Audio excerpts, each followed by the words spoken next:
क्या तुम अपने पिता का कोई संदेश लेकर आए हो? संदेश तो नहीं, पर हाँ, वो तुम्हारी प्रशंसा करते हुए ये अवश्य कह रहे थे कि तुम एक महान व्यक्ति हो और तुम्ही से कई महत्वपूर्ण घटनाओं की उत्पत्ति होगी। सत्य कहा उन्होंने। जिस उद्देश्य से मैं ये तपस्या कर रहा हूं, वो महत्वपूर्ण घटनाओं की उत्पत्ति ही करेगा। अच्छा, नारायण नारायण, किंतु वो उद्देश्य क्या है? इंद्र और अन्य देवताओं से प्रतिशोध और स्वर्ग पर अधिकार पाने के लिए ही मैं तपस्या कर रहा हूं। ओम ब्रह्मदेवाय नमः। नारायण ओम ब्रह्मदेवाय नमः। ओम ब्रह्मदेवाय नमः।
देखिए, देवर्षि आकर लौटे जा रहे हैं।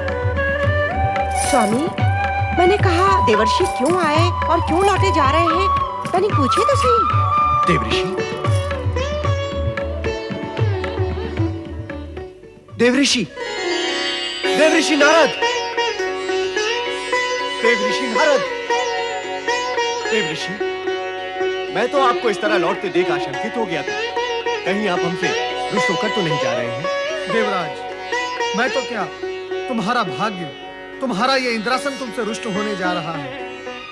भाग्य? इंद्रासन? ये क्या कह रहे हैं आप देवर्षि? अपनी आंखों से देखकर और कानों से सुनकर ये बात कह रहा हूं मैं आपसे। देवताओं का परम शत्रु तारकासुर स्वर्ग पर अपना अधिकार पाने और तुम लोगों से अपना प्रतिशोध लेने हेतु परमपिता ब्रह्मदेव की घनघोर तपस्या कर रहा है। मुझे तो लगता है अब उन्हें वरदान प्राप्त होने में अधिक विलंब नहीं। जो कर सकते हो कर लो, अन्यथा पश्चाताप करना होगा। नारायण नारायण। देवर्षि, देवराज, यदि ये घटना घट गई और तारकासुर को वरदान मिल गया तो अनिष्ट हो जाएगा। किंतु इतने अल्प समय में अब हम लोग कर भी क्या सकते हैं? किंतु मात्र खड़े रहकर अपने अंधकार में भविष्य की कल्पना करना और तारकासुर की शक्ति को नकारना भी अनुचित है।